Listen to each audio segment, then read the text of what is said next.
So we're going to be reacting to Mehdi Hasan questioning the Imam that endorsed Trump. So we're going to call him Trump's Imam. The Republican presidential candidate is shamelessly attempting to seize on that Gaza anger and bring Muslim and Arab voters over into his court. And this past weekend, shockingly, he got a big win when a group of what's been described as Muslim community leaders in Michigan gave Trump a raving endorsement at his campaign rally in that swing state. Just take a listen. We just had a positive meeting with President Trump. We as Muslims stand with President Trump because he promises peace. He promises peace, not war. We are supporting Donald Trump because he promised to end war in the Middle East and Ukraine. The bloodshed has to stop all over the world, and I think this man can make that happen. I personally believe that God saved his life twice for a reason. In your endorsement speech for Donald Trump, you said that Trump, quote, promises peace, specifically in the Middle East and Gaza. This is a man who, when he was president, gave Israel whatever it wanted. He moved the embassy to Jerusalem. He legalized the illegal annexation of the Golan Heights. Since the genocide began in Gaza, he said he would let Israel, quote, finish the job. He's told Netanyahu, quote, do what you have to do. His son-in-law, Jared Kushner, has said that Israel should expel Palestinians into the desert. So I do believe it is madness to say that Donald Trump promises peace when he doesn't promise peace. It was a reference to your specific claim. But you can tell us why you think. That's why I've invited you on the show. You tell us why you think Donald Trump is promising peace in the Middle East when he's saying otherwise. Mehdi, let me start by saying that what you saw on stage wasn't the beginning. The moment was the result of meetings and serious discussions we had earlier that day, where we came to an agreement on key points. Briefly tell us, what were the 5 points? Number one, to end the war in the Middle East, especially in Gaza, and also to end the war in the Ukraine. That's number one. And we think this is crucial. This is very important. And because we as Muslims, I went as an Imam and we approached him as an Imam, and we think that, you know, the religion of Islam is all about peace. And this is what I said in the video. So we got number one. I'm just going to hurry you along because we won't have time to do an interview. Just tell us what 2, 3, 4, 5 are. Okay. Number two is that he promised, or actually we demanded that, you know, that he will protect, you know, the family values, especially when it comes to curriculums and school, which he made that clearly in his speeches and also in his meeting, you know, the meetings that he has privately or publicly. And also number three, that he will include Muslims, he will be inclusive and he will include Muslims in his cabinet, he will include Muslims in his administration. That's number three. Number four is that he will fight Islamophobia. And number five, we mentioned things that we agree with the rest of the American people, you know, to have a strong economy and to have also strong borders. So you made the points. So everyone's heard those are the points. They're very admirable points to put forward. But let's just deal with the substance of the biggest one, the war. How can you say he's a peace candidate or believe he wants peace when he has not called for a ceasefire? He has not called for restrictions on arms sales. He said the exact opposite. He says Netanyahu should be killing more people with less restrictions. Let's have a listen to what Trump says publicly, not what he promises you privately. Have a listen to what Donald Trump said the other day. Can we play the clip? He's doing a good job. Biden is trying to hold him back. He probably should be doing the opposite, actually. I'm glad that Bibi decided to do what he had to do. So Trump is saying that after 42,000 deaths in Gaza, 16,000 kids killed, Biden has held Netanyahu back, and he shouldn't have held him back, that he's encouraging Netanyahu not to listen to any restraining words from Biden, and that he's praising Netanyahu for what he did. And this is the man you're endorsing as the peace candidate? I don't get it. One of the signs of the hour is that people who will be in power will be liars, and they will be believed. A truthful person will not be believed, and a liar will be believed. So to me, it's like seeing that, you know. And another thing is that the Prophet ﷺ said that a time will come where all nations will come together, and it just shows how weak we've become, that we would even believe someone like Trump, who's a compulsive liar. You know, he's just lying continuously. So I mean, what else can you say to that? You know, what else can you say?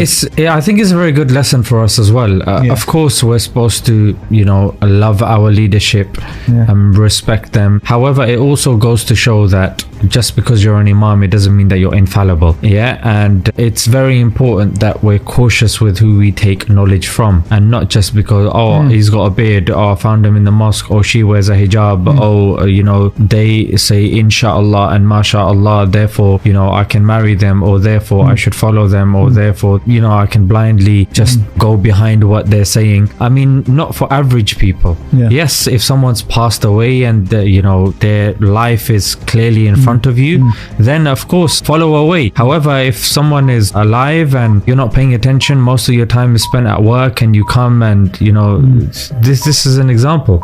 Exactly. This is what Rudy Giuliani, Trump's very good friend and lawyer, said the day after. This is the day after you endorsed him. You endorsed him on Saturday. Let's listen to what Giuliani said on Sunday. Can we play the clip? Hamas is not there for us. Iran is not are taught to kill us at 2 years old. They won't let a Palestinian in Jordan. They won't let a Palestinian in Egypt. And Harris wants to bring them to you. So the day after you endorse him, at his own rally, one of his closest allies is making racist remarks about Palestinians, saying we shouldn't let them in. They're all terrorists. They're taught to hate it too. Okay. Do you not feel a little bit conned? Please, can you at least give me a chance to respond to your questions? Okay, what I'm saying is this. Is Trump responsible for each and every statement that is made by anyone that endorsed him? So is he now responsible for everything that I say? If I say something now controversial, for example. He is responsible for what's said at a rally of his. Yes, he is. This was the most cringiest clip that's come out in recent times. Yeah. This guy is a real piece of work, a wrinkly piece of crap, frankly. And he's coming out with 2-year-olds. 2-year-olds can barely string a sentence together. How are they going to decide who they like or hate? They even hate their own parents who don't give them their chocolate milk. You're saying that they're hating Israel or they're hating Jews and this. What a load of BS. Bro, we know what he's about. My issue is not about them. I know what they're about. The people that do not like Islam, enemy to Islam. I'm not surprised about them. My concern is this Imam, bro. This Imam there. Like, are you this gullible? Like, really? Like, 2 days later after this thing, one of Trump's guys saying this. You cannot make this stuff up. I'm genuinely like, have we become so inferior that we are going to people like Trump? Bro, it's second-hand embarrassment, bro. A second-hand embarrassment to even be sitting there. And the most funny thing is that you actually believe Trump is going to do that. Like, that's unbelievable. I'm not questioning your good faith or good intentions in going to him to try and get something good for the community. I'm questioning why you believe him when he says this stuff to you in private, given it's not speculation, Imam. He says Joe Biden's a Palestinian. Chuck Schumer is a Palestinian. His lawyer says Palestinians are terrorists. Trump says Netanyahu's doing a great job. So with respect, he is openly supporting the genocide in Gaza, while you're saying he's the peace candidate.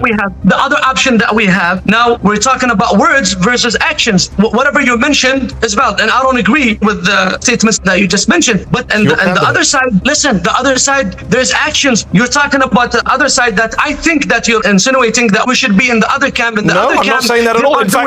In fact, I know a lot of Muslims. I know a lot of Muslims in Michigan, where you are, who are going to stay at home. They're going to vote for Jill Stein. I get that. What I don't get is why you would believe Donald Trump, who says Palestinians, he treats them like terrorists, talks about them pejoratively. He supports Netanyahu, and you keep saying it's speculation. It's not, Imam. The entire Republican Party. Can I finish a sentence? The entire Republican Party has voted to send weapons to Netanyahu. They have said Democrats are too soft on Palestine. They want to be more pro-Israel, more pro-genocide. In fact, Imam, you know that Netanyahu's own ministers, like Itamar Ben-Gvir, say they want Trump. So you want Trump, and they want Trump. So do we, both of us, do we want Trump for the same reason? Is that what you're saying? I think that he wants him for a reason. I think he wants him for. Well, I'm answering your question. You asked me a question. Yeah. Please, you've done a damage on me and also on my colleagues, the Imams and those who support us, when you said this is madness and you reposted people that attacked us personally. And now, and to be honest with you, I'm shocked that you did not even see why did we endorse him. I understand why you endorsed him. He made you promises, and I'm questioning why you believe him. You say, for example, hold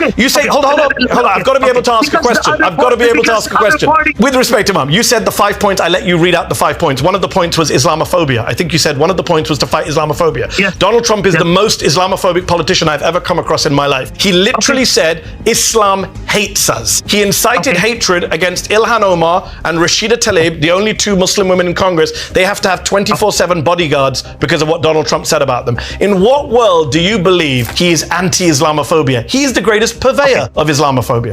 Listen, when it comes to politics, politics is to get what is possible, to build interest, to have something in common. So he called us, by the way, he invited us over to sit with him and to talk with him and to have a discussion, and he listened to us attentively, and we gave him these points and he agreed to them. Now we have 2 options. Listen, maybe your idea is both options are not good, but I'm telling you, there's 2 options. One option is inviting us. One option is listening to us, is giving us, extending his hand to us, and he's listening to our concerns and also our aspirations. The other party, they're not listening to us. And let me say something. Imam, I agree with you.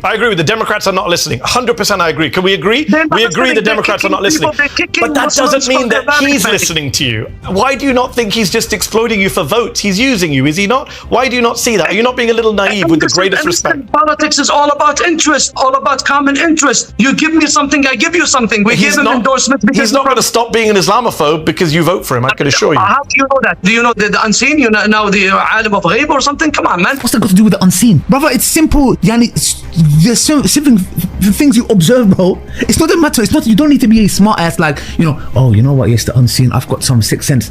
Brother, it's in front of you. Do you not see what it is? He has hope that Trump would do good. Bro, you can't make this He has stuff hope. up. Wallahi, You lack hope, Ali. Ah, bro. You said earlier that I'm engaging in speculation. You just said kind of alim ghaib to the unseen world.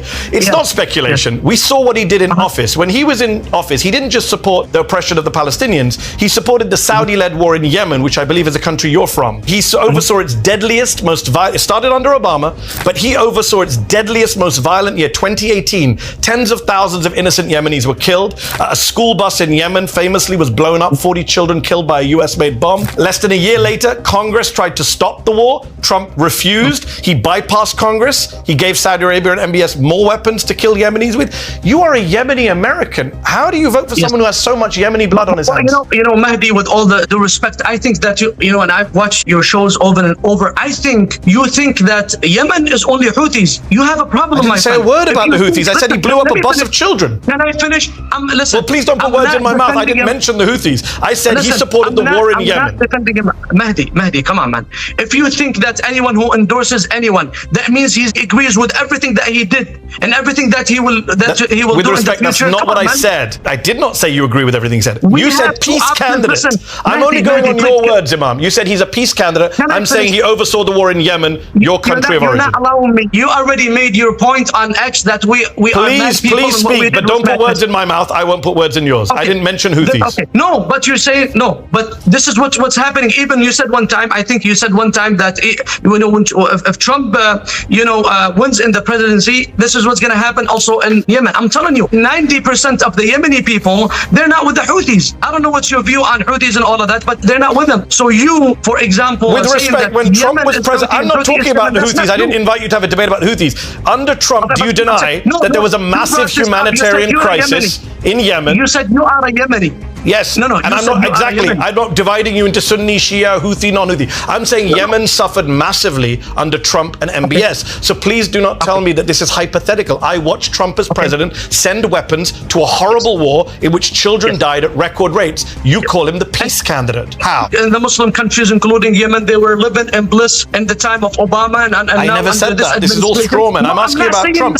I'm not asking you to endorse Obama. You endorsed Trump as the peace candidate. I invited you here to explain to me how he's the peace candidate. On Palestine, you say you trust him, even though there's no evidence he supports peace in Palestine. And on Yemen, you're now saying it's all the fault of the Houthis. Trump didn't do anything wrong sending weapons to kill kids. Wallahi, my brain, I'm just genuinely thinking, is this comedy?